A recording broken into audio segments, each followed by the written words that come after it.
علماء ہے وارثین انبیاء، دامن ان کا سب آؤ تھام لیں، یہ بانٹتے ہیں علم کی میراث، جنت کے ان سے آؤ دام لیں۔ الحمدللہ رب العالمین والصلاة والسلام علی سید المرسلین، اما بعد فاعوذ باللہ من الشیطان الرجیم، بسم اللہ الرحمن الرحیم۔ الصلاة والسلام علیک یا رسول اللہ وعلی آلک واصحابک یا حبیب اللہ، الصلاة والسلام علیک یا نبی اللہ وعلی آلک واصحابک یا نور اللہ۔ مدنی چینل کے ناظرین، مدنی چینل کا پروگرام ہے وارثین انبیاء۔ اس پروگرام میں ہم علماء اسلام کی سیرت کے حوالے سے خوبصورت واقعات اور ان شخصیات کی زندگی کے خوبصورت پہلوؤں پر گفتگو کرنے کی سعادت پاتے ہیں، جس کے ذریعے علم دین سے محبت کا جذبہ بڑھتا ہے اور علماء اسلام کی دل میں مزید قدر بڑھتی ہے۔ اللہ تبارک و تعالی ہمیں بھی علم دین سے محبت رکھنے، علم دین سیکھنے، اس پر عمل کرنے اور اس کی ترویج و اشاعت میں اپنا حصہ شامل کرنے کی توفیق عطا فرمائے۔ الحمدللہ دعوت اسلامی جو شب و روز دین متین کی تعلیمات کو، علم دین کو عام کرنے میں مصروف عمل ہے، اس کے ساتھ مل کر، اس کے دینی کاموں میں شریک ہو کر علم دین کی خوشبوؤں سے خود بھی مہکنے اور دوسروں کو بھی مہکانے کی ہمیں اللہ تبارک و تعالی توفیق عطا فرمائے۔ آج کے ایپیسوڈ میں جس شخصیت کا ذکر ہوگا، اس شخصیت کو دنیا امام اہل سنت، مجدد اعظم اور اعلیٰ حضرت جیسے القابات سے یاد کرتی ہے۔ اعلیٰ حضرت امام اہل سنت امام احمد رضا خان علیہ رحمت الرحمن، جو علمی دنیا میں کسی تعارف کے محتاج نہیں اور بر صغیر میں آپ کو ایک قیادت اور امامت کی حیثیت حاصل ہے، اور آپ رحمت اللہ تعالی علیہ کے دور سے ہی لوگ آپ کے علوم و عرفان سے مستفیض ہو رہے ہیں، اور 100 سال کا عرصہ گزر جانے کے باوجود آج تک امام احمد رضا خان علیہ رحمت الرحمن کے علم کی شمع فروزہ ہے، اور آپ کے قلم اور آپ کی تحریرات کا فیض آج تک جاری ہے۔ ویسے تو اعلیٰ حضرت امام اہل سنت نے دین کے 20 شعبہ جات میں اپنی خدمات سر انجام دی ہیں، اور بالخصوص قلم کے ذریعے آپ رحمت اللہ تعالی علیہ نے قرآن و حدیث کی جو خدمت کی ہے، شریعت اسلامیہ اور بالخصوص فقہ حنفی کا جو دفاع فرمایا ہے اور جو تائیدات ذکر کی ہیں، وہ اپنی مثال آپ ہیں۔ بر صغیر کے مسلمانوں کے عقائد و نظریات کا تحفظ ہو یا پھر بدعات کا اور گمراہیوں کا کلا کما کرنا ہو، مسلمانوں کی اصلاح ہو یا ان کے اعمال کے حوالے سے ان کی شرعی رہنمائی ہو، امام اہل سنت ہر محاذ پر ہمیں صف اول میں نظر آتے ہیں۔ اعلیٰ حضرت امام اہل سنت نے قرآن مجید فرقان حمید کا جو ترجمہ فرمایا اور اس کا نام کنز الایمان فی ترجمۃ القرآن تجویز فرمایا، سبحان اللہ، یہ ترجمہ بالکل اسم بمسمہ ہے، کیونکہ کنز الایمان کا مطلب ہے ایمان کا خزانہ، اور اعلیٰ حضرت امام علیہ سنت نے قرآن مجید فرقان حمید کا جو ترجمہ فرمایا ہے، اس کو پڑھنے کے بعد بندہ مومن کا ایمان محفوظ رہتا ہے، اور قرآن مجید کے ترجمے، قرآن مجید کے معانی کو سمجھنے کے حوالے سے وہ کسی طرح کی بھی ٹھوکر نہیں کھاتا۔ اعلیٰ حضرت امام علیہ سنت نے قرآن مجید کا یہ جو ترجمہ فرمایا ہے، مدنی چینل کے ناظرین، یہ روایتی انداز میں نہیں ہوا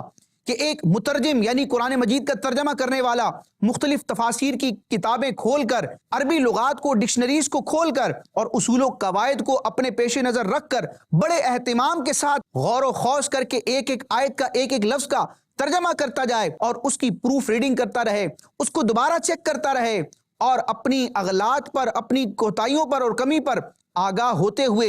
دوبارہ اس ترجمے کی تصحیح کرے۔ یہ ایک انداز ہوتا ہے کسی بھی کتاب کو تحریر کرنے کا کہ مختلف مراحل سے گزار کر اس کتاب کو تیار کیا جاتا ہے، اور اس میں بڑی محنت ہوتی ہے، عرقریزی سے کام ہوتا ہے۔ لیکن اگر تحریر کرنے والا اور ترجمہ کرنے والا کوئی ایسا شخص ہو جس کا سینہ رب تبارک و تعالی نے نبی کریم علیہ الصلوۃ والسلام کے علوم کے فیضان سے بھر دیا ہو، اور جس کا سینہ گویا کہ علوم کا ایک خزانہ اور گنجینہ ہو،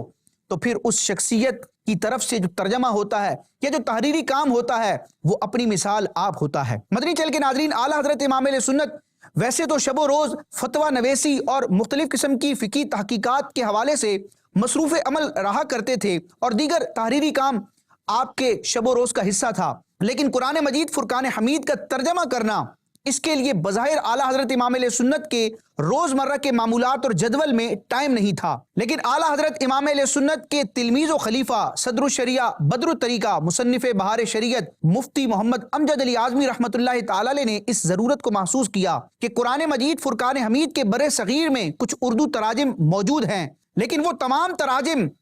کسی نہ کسی اعتبار سے فنی کمزوریوں کا شکار ہیں، بالخصوص نبی کریم صلی اللہ تعالی علیہ وآلہ وسلم اور بالعموم انبیاء کرام کی شان عصمت اور شان رسالت کے منافی ترجمے کیے گئے، اور اسی طرح رب تبارک و تعالیٰ کی شان الوہیت کے حوالے سے بھی جو ترجمے آیات کے کیے گئے ان میں فنی اعتبار سے شرعی اعتبار سے کافی کلام تھا۔ ضرورت اس امر کی تھی کہ ایک صحیح العقیدہ عالم دین جو قرآن مجید کے معانی اور مفاہیم پر نظر رکھتا ہو، وہ درست انداز میں شرعی اصولوں کے مطابق اور ان تمام ہستیوں کے ادب کو بجا لاتے ہوئے قرآن مجید کا عام فہم ترجمہ کرے۔ جب صدر الشریعہ بدر الطریقہ مفتی امجد علی اعظمی رحمۃ اللہ تعالی علیہ نے اعلیٰ حضرت امام علیہ سنت امام احمد رضا خان علیہ رحمۃ الرحمان سے اس ضرورت کا ذکر کیا تو اعلیٰ حضرت امام علیہ سنت نے اپنی اتنی علمی مصروفیات کے باوجود ان کو اجازت عطا فرمائی، اور تقریباً 2 وقت آپ نے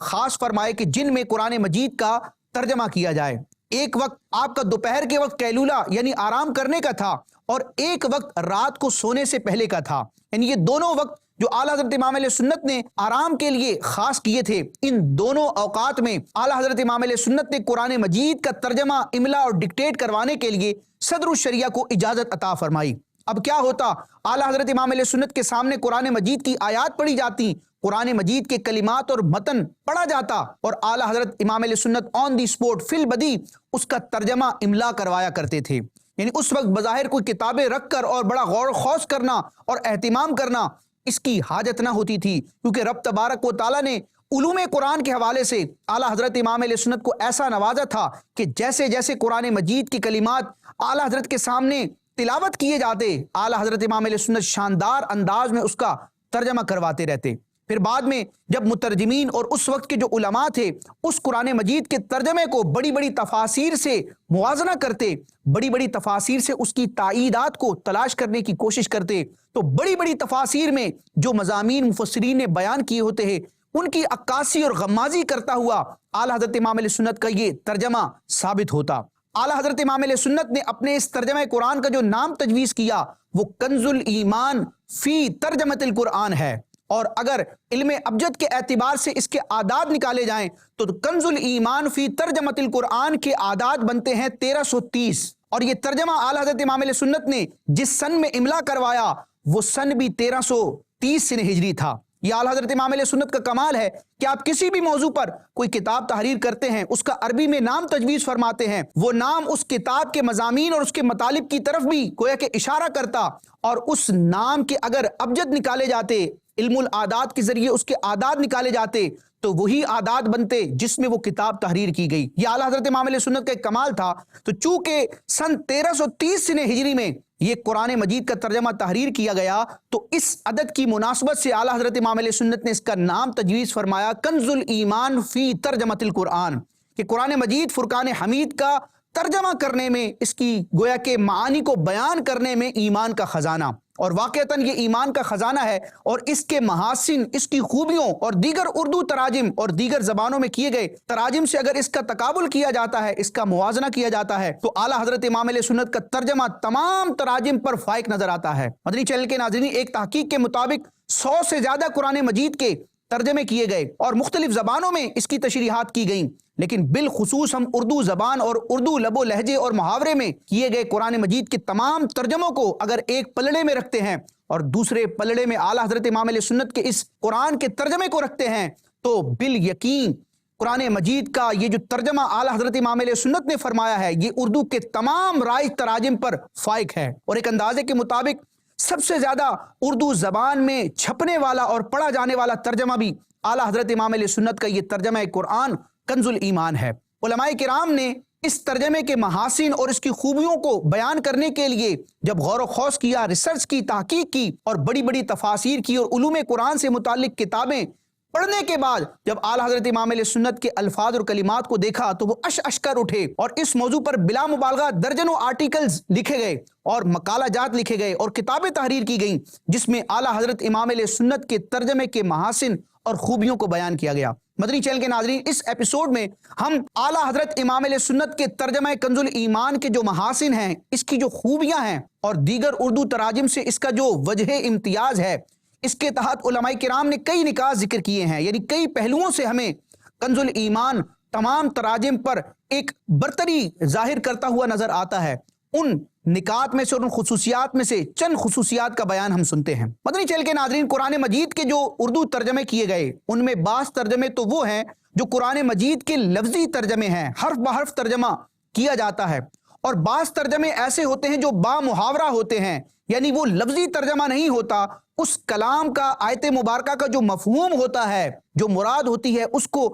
ایک با محاورہ انداز میں اردو کے محاورات کا استعمال کرتے ہوئے اور لحاظ رکھتے ہوئے قرآن مجید کا ترجمہ کیا جاتا ہے۔ اعلیٰ حضرت امام علیہ سنت کے ترجمہ قرآن کنز الایمان کو اگر دیکھا جائے تو یقینی اور قطعی طور پر نہ یہ کہا جا سکتا ہے کہ یہ شروع سے آخر تک قرآن کا لفظی ترجمہ ہے، اور نہ یہ کہا جا سکتا ہے کہ یہ شروع سے آخر تک قرآن مجید کا با محاورہ ترجمہ ہے، بلکہ قرآن مجید کے با محاورہ اور لفظی ترجمے دونوں ہی کا سنگم ہمیں کنز الایمان میں نظر آتا ہے۔ اور کنز الایمان کے بعض مقامات تو ایسے ہیں کہ جن میں ہم دیکھتے ہیں کہ وہ قرآن کی آیت کا ترجمہ ایک ہی وقت میں لفظی بھی ہے اور با محاورہ بھی ہے، یعنی اردو میں معانی کو بیان کرنے کے لیے جو جملے اور جو کلمات استعمال کیے جاتے ہیں اور کلمات کی جو ترتیب ہوتی ہے، اعلیٰ حضرت امام علیہ سنت ان کا بھی لحاظ رکھتے ہیں، اور قرآن مجید کا وہ حرف بحرف ترجمہ بھی بنتا ہے۔ اس کی کئی مثالیں پیش کی جا سکتی ہیں۔ تو اعلیٰ حضرت امام علیہ سنت کا یہ جو ترجمہ ہے، ایک ہی وقت میں قرآن مجید کا لفظی یعنی حرف بحرف ترجمہ بھی ہے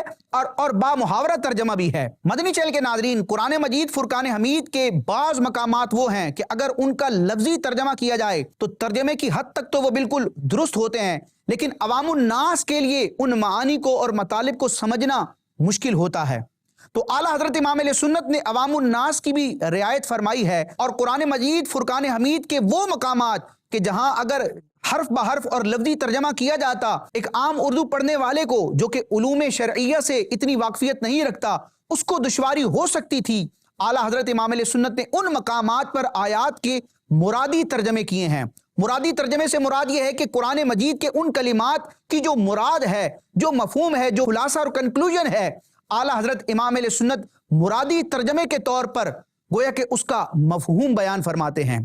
قرآن مجید فرقان حمید کی کئی ایسی آیات ہیں کہ جن کے لفظی ترجمے کو دیکھا جائے تو بات پوری سمجھ نہیں آتی، اس بات کو سمجھنے کے لیے بڑی بڑی تفاسیر کو دیکھنا پڑتا ہے، تشریحات اور قرآن کے حواشی کو دیکھنا پڑتا ہے۔ جب ہم قرآن مجید فرقان حمید کی آیات کے تراجم کو دیکھتے ہیں تو درجنوں ایسے مقامات کہ جہاں پر قرآن کے لفظی معنی کو سمجھنے کے لیے، اس کی مراد کو سمجھنے کے لیے تفسیر کی کتابوں کی طرف رجوع کرنا پڑتا ہے۔ اعلیٰ حضرت امام علیہ سنت نے ان مقامات پر قرآن مجید کا ایسا با محاورہ اور لفظی ترجمہ کیا ہے جو با محاورہ اور لفظی ترجمہ ہونے کے ساتھ ساتھ قرآن مجید کا تفسیری اور تشریحی ترجمہ بھی ہوتا ہے، یعنی اعلیٰ حضرت امام علیہ سنت قرآن مجید کی ان آیات کے ترجمے کے لیے اردو کے ایسے الفاظ کا انتخاب کرتے ہیں جو الفاظ ان عربی کلمات کے معنی کو بھی بیان کرتے ہیں، اور اس کی جو تفسیر اور تشریح ہوتی ہے اور درست مراد ہوتی ہے اس کو بھی وہ بیان کرتے ہیں۔ یعنی قرآن مجید فرقان حمید کے تفسیری تراجم بھی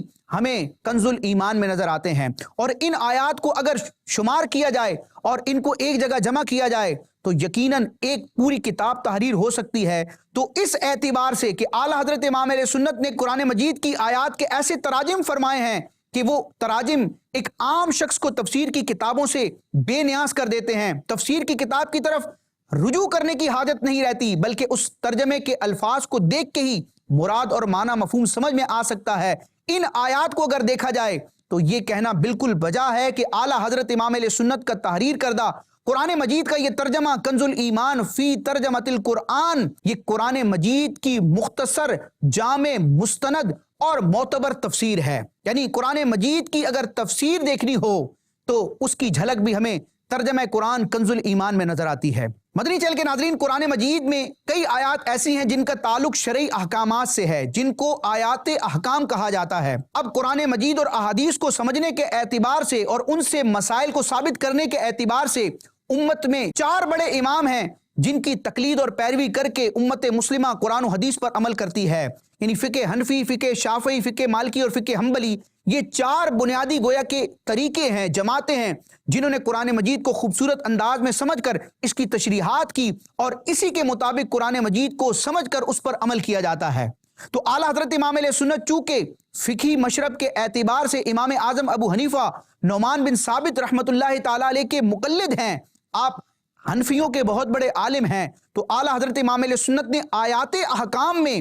قرآن مجید کا لفظی ترجمہ کرتے ہوئے ایسے کلمات کا استعمال فرمایا اور ایسی خوبصورت تعبیرات ذکر فرمائیں اور ایسا نپا تلا ترجمہ کیا کہ ان آیات احکام کا لفظی ترجمہ بھی ہو جاتا ہے اور اس ترجمے کے نتیجے میں فقہ حنفی کے اصولوں پر کوئی حرف نہیں آتا، یعنی وہ فقہ حنفی میں بیان کردہ مسائل اور فقہ حنفی کے ائمہ نے قرآن مجید کی جو تشریحات کی ہیں ان سے متصادم نہیں ہوتا بلکہ ان کی ترجمانی کرتا ہے۔ تو اگر یوں کہا جائے کہ قرآن مجید کی ایسی تشریح جو فقہ حنفی کی تائید کرتی ہے، اگر اس کا نظارہ دیکھنا ہو تو اس اعتبار سے بھی کنز الایمان ہمیں سر فہرست نظر آتا ہے کہ اعلیٰ حضرت امام علیہ سنت کا ترجمہ قرآن کنز الایمان آیات احکام میں فقہ حنفی کی ترجمانی کرتا ہوا ہمیں نظر آتا ہے۔ مدنی چینل کے ناظرین،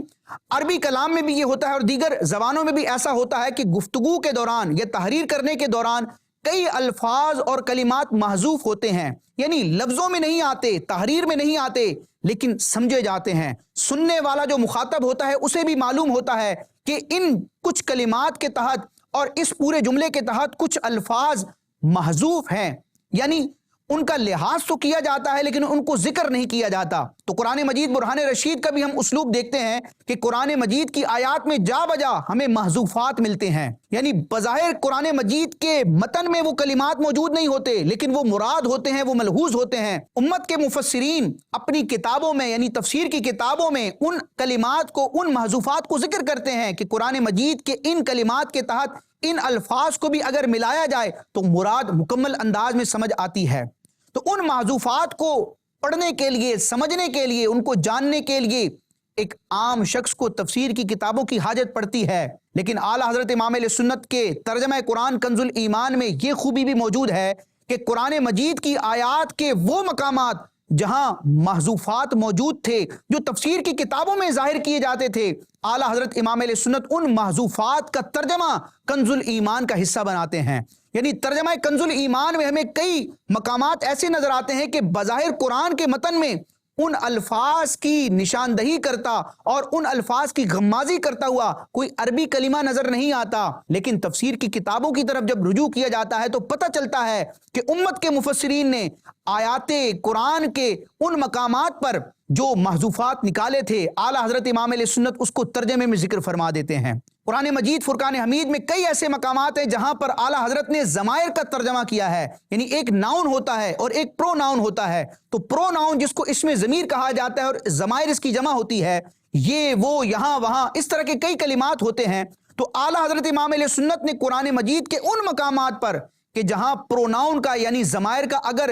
ظاہری ترجمہ نہ کیا جائے، ان کا مرادی ترجمہ، مرجع کا ترجمہ نہ کیا جائے تو سمجھنے میں دشواری ہو سکتی تھی، اعلیٰ حضرت امام علیہ سنت نے لوگوں کی آسانی کے لیے، قاری کی آسانی کے لیے، پڑھنے والے کی آسانی کے لیے اور اس کو الجھن سے دور کرنے کے لیے اعلیٰ حضرت امام علیہ سنت نے کئی مقامات پر ضمیروں کے بھی ترجمے فرمائے ہیں۔ یعنی اس ضمیر سے مراد کیا ہے، اس کا خطاب کس سے ہے، سامنے قوم کون ہے، حکم کس کو دیا جا رہا ہے، یا کس کی بات کی جا رہی ہے، اگر معنی سمجھنے میں دشواری ہو سکتی تھی تو اعلیٰ حضرت امام علیہ سنت نے ایسے ایسے مقامات پر ضمائر کا بھی، پروناؤنس کا بھی ترجمہ فرمایا ہے، ان کی مراد کو ذکر فرمایا ہے۔ مدنی چینل کے ناظرین، اعلیٰ حضرت امام علیہ سنت کا ترجمہ قرآن کنز الایمان جو کہ ایمان کا خزانہ ہے اور مسلمانوں کے ایمان کا محافظ بھی ہے۔ قرآن مجید کی وہ آیات جن میں رب تبارک و تعالیٰ کی عظمت و شان کا، الوہیت کا بیان ہے، رب تبارک و تعالیٰ کی صفات اور افعال کا بیان ہے، وہاں پر بعض لفظی ترجمہ کرنے والے مترجمین نے ٹھوکریں کھائیں اور ان کے سامنے جو شرعی اصول اور رب تبارک و تعالیٰ کی ذات اور صفات کے حوالے سے جو علم عقیدہ میں بیان کردہ اصول تھے، عقائد و نظریات تھے وہ پیش نظر نہ تھے، اس کی وجہ سے انہوں نے ایسے مقامات پر رب تبارک و تعالیٰ کے لیے ایسے ایسے الفاظ استعمال کیے، ترجمے میں ایسی ایسی تعبیرات ذکر کی کہ رب تبارک و تعالیٰ کی شان کے وہ لائق نہ تھے، یعنی رب تبارک و تعالیٰ کی معاذ اللہ بے ادبی بنتی ہے اور قرآن مجید کے معانی کے گویا کہ وہ مخالف اور اگینسٹ ہوتا ہے۔ اعلیٰ حضرت امام علیہ سنت کا ترجمہ کنز الایمان اس حوالے سے بھی ہمیں منفرد اور نمایاں نظر آتا ہے کہ وہ آیات جن میں رب تبارک و تعالیٰ کی عظمت و شان کا، ذات کا، صفات کا اور افعال کا بیان ہے، ان مقامات پر اعلیٰ حضرت امام علیہ سنت نے تقدیس الوہیت کا، یعنی رب تبارک و تعالیٰ کی عظمت و شان کا پاس کرتے ہوئے ایسا ترجمہ فرمایا ہے جس سے اسلامی عقائد و نظریات پر کوئی ضرب نہیں لگتی، اور رب تبارک و تعالیٰ کی ذات و صفات کے حوالے سے جو عقائد و نظریات ہیں عین ان کے مطابق اعلیٰ حضرت امام علیہ سنت ہمیں ترجمہ کرتے ہوئے نظر آتے ہیں۔ پھر وہ آیات مبارکہ جن میں انبیاء کرام کا ذکر ہے اور بالخصوص نبی کریم رؤوف الرحیم سید الانبیاء صلی اللہ تعالی علیہ وآلہ وسلم کا ذکر ہے، ان مقامات پر اعلیٰ حضرت امام علیہ سنت نے جب ترجمے فرمائے تو انبیاء کرام کی جو شان عصمت ہے، ان کی جو عظمت و شان ہے، نبوت اور رسالت کے جو درجات ہیں اور نبوت اور رسالت کے جو اوصاف اور خصائص ہیں، یعنی انبیاء کرام کے جو مراتب ہیں ان کو پیش نظر رکھتے ہوئے، عقائد و نظریات اسلامیہ کو پیش نظر رکھتے ہوئے آپ نے خوبصورت انداز میں ادب والے ترجمے کیے ہیں کہ ان آیات کے ترجمے اگر اغیار کے ترجموں میں دیکھے جائیں تو معاذ اللہ نبی کریم علیہ الصلوۃ والسلام اور دیگر انبیاء کے لیے ایسے خسیس اور ہلکے الفاظ استعمال کیے گئے ہیں جو نبیوں کی شان کے لائق نہیں ہوتے، لیکن انبیاء کرام کی شان رسالت اور شان عصمت اور نبی کریم علیہ الصلوۃ والسلام کی عظمت اور افضلیت کے حوالے سے اگر کوئی خوبصورت ترجمہ قرآن مجید کا اردو زبان میں ہے تو وہ ترجمہ قرآن کنز الایمان ہے۔ اسی طرح وہ آیات جن کو آیات متشابہات کہا جاتا ہے، جس کی دو قسمیں ہیں، بعض آیات تو وہ ہیں جن کا لفظی ترجمہ بھی نہیں کیا جا سکتا، جیسے کہ الف لام میم ہا میم اور اس طرح کے جو حروف مقطعات ہوتے ہیں۔ ان کے علاوہ قرآن مجید کی کئی ایسی آیات متشابہات ہیں کہ اگر ان کا لفظی ترجمہ کیا جائے تو وہ لفظی ترجمہ قرآن کی محکم آیات سے ٹکراتا ہے یا اسلام کے مسلمات سے، اصولوں اور عقائد سے ٹکراتا ہے۔ ایسے مقامات پر اعلیٰ حضرت امام علیہ سنت نے علم عقیدہ کے اصولوں کو پیش نظر رکھتے ہوئے، قرآن و حدیث کے خلاصے کو پیش نظر رکھتے ہوئے خوبصورت انداز میں محتاط ترجمہ فرمایا ہے، جس کے نتیجے میں رب تبارک و تعالیٰ کی عظمت و شان کے حوالے سے کوئی کمی نہیں رہتی۔ جیسے رب تبارک و تعالیٰ کی ذات کے لیے یدن کا، وجہن کا کلمہ ارشاد ہوا اور عرش پر استوا کرنے کا بیان ہوا قرآن مجید میں، تو بعضوں نے اس کے لفظی ترجمے کیے اور لفظی ترجمے کرتے ہوئے ایسی ٹھوکر کھائی کہ رب تبارک و تعالیٰ کی ذات کے لیے معاذ اللہ جسم اور اعضاء ثابت کیے، لیکن اعلیٰ حضرت امام علیہ سنت نے اصولوں کو پیش نظر رکھتے ہوئے محکم آیات کے ذریعے آپ نے متشابہات آیات کی ایسی تشریح فرمائی ہے کہ قرآن مجید کی مراد بھی واضح ہو جاتی ہے۔ مفسرین نے اور محققین نے جو ان آیات کے معنی بیان کیے ہوتے ان کی مراد بھی واضح ہو جاتی ہے، اور تقدیس الوہیت کے حوالے سے بھی کوئی اعتراض نہیں ہو سکتا۔ یعنی کہ آیات متشابہات کا محتاط ادب والا اور شرعی اصولوں کے مطابق اگر کوئی ترجمہ ہے تو وہ اعلیٰ حضرت امام علیہ سنت کا تحریر کردہ ترجمہ قرآن کنز الایمان ہے۔ مدنی چینل کے ناظرین، اعلیٰ حضرت امام علیہ سنت کا ترجمہ قرآن کنز الایمان اردو زبان میں روح قرآن ہے، اور قرآن کی جو معنویت اور قرآن مجید کا جو فیضان ہمیں کنز الایمان میں نظر آتا ہے وہ کسی اور اردو ترجمے میں نہیں۔ کنز الایمان ترجمہ قرآن کا ہے لاجواب، کنز الایمان ترجمہ قرآن کا ہے لاجواب، ترجمے کی شکل میں فرقان ہے قرآن ہے، ترجمے کی شکل میں فرقان ہے قرآن ہے۔ اللہ تبارک و تعالی ہمیں کنز الایمان کی برکتیں حاصل کرنے کی توفیق عطا فرمائے اور کنز الایمان کا مطالعہ کرنے اور اس کے ذریعے اپنے ایمان کی حفاظت کرنے کی توفیق عطا فرمائے، آمین بجاہ النبی الامین صلی اللہ تعالی علیہ وسلم۔ مدنی چینل دیکھتے رہیے۔ علماء ہے وارثین انبیاء، دامن ان کا سب آؤ تھام لیں۔